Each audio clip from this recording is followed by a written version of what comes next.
on. Alright, Draw My Life, No More Boats Edition, featuring Claire Martone, our character, created by Caitlin Reyes.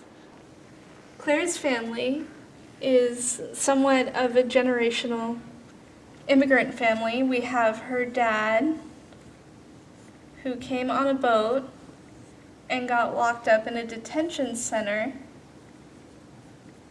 as an Italiano immigrant. And that wasn't okay back then, but it was okay eventually when we reached the white immigration policy.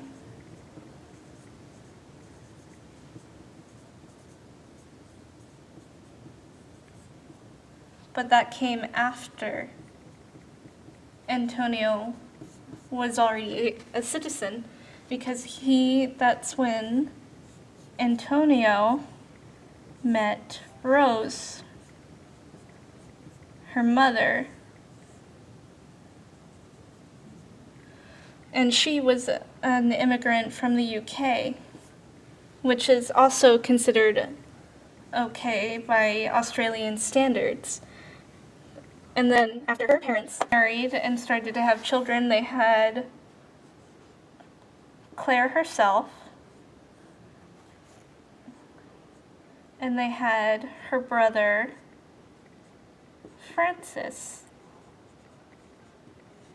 Eventually people will come into Claire's lives, but the whole reason that Claire is somewhat not part of the family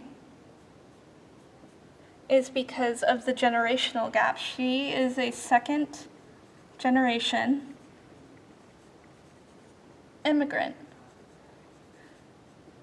And as such, she considers herself to be Australian.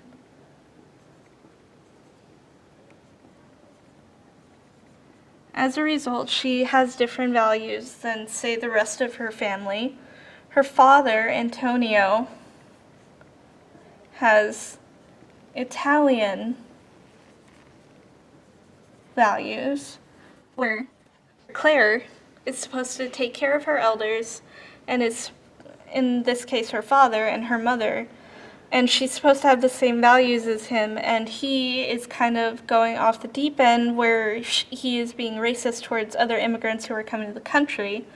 But according to him, it's okay because no one remembers him being Italian at all. They just know him as Australian now.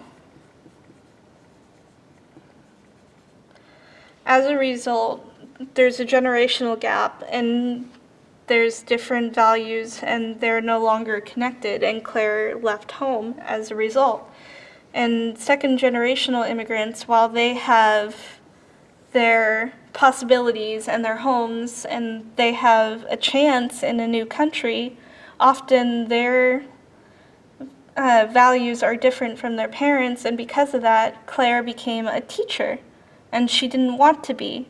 So possibly taking a student's hat away and making him fall over, she became, instead of a teacher, she got her license taken away, and she started working at a bookshop instead, but didn't tell her parents about it. She met Paul, who asked her if it was true if she pushed the student out of the chair, but she doesn't want to talk about it. She just needs to figure out what she wants to do with her life. And she can't go to her parents because her parents don't know that she isn't a teacher anymore, and that was what they wanted her to be. And so she faces these familial pressures of being a second generation immigrant and being always told, like, we came to this country so you could have a better life, so you could go to college and get a good job, and yada yada yada, and stuff like that. And so when her job choice changes to the bookstore, she meets both Paul and Richard, and they kind of help her figure out who she is in the world and who she can become. And while Claire does go home to help take care of her father and her mother after her father writes "No more boats" on his concrete lawn, her brother is the one to wash it off after she suggested that he did. And she doesn't understand why he's acting this way and why he would write no more boats on the lawn, well, what they considered a lawn, when they were technically immigrants themselves, even though she doesn't consider herself to be one. That's still her generational gap. But at the end of the book, with the novel, we get Claire inside the town hall where people are getting hurt and people are getting beaten up and sent away because they are illegally entering the country supposedly the wrong way. And so they're all being sent back in a different way. And that's when she comes to the general understanding of generational suffering. She never had to be kicked out of her own country where she felt safe. She never had to leave Australia because she was born there. But all these people who want the best for their own children are being sent back because they aren't allowed there. And that's when she realizes that her father was part of Villawood, which is a detention center that also got people sent back because they were rejected asylum or refugee status.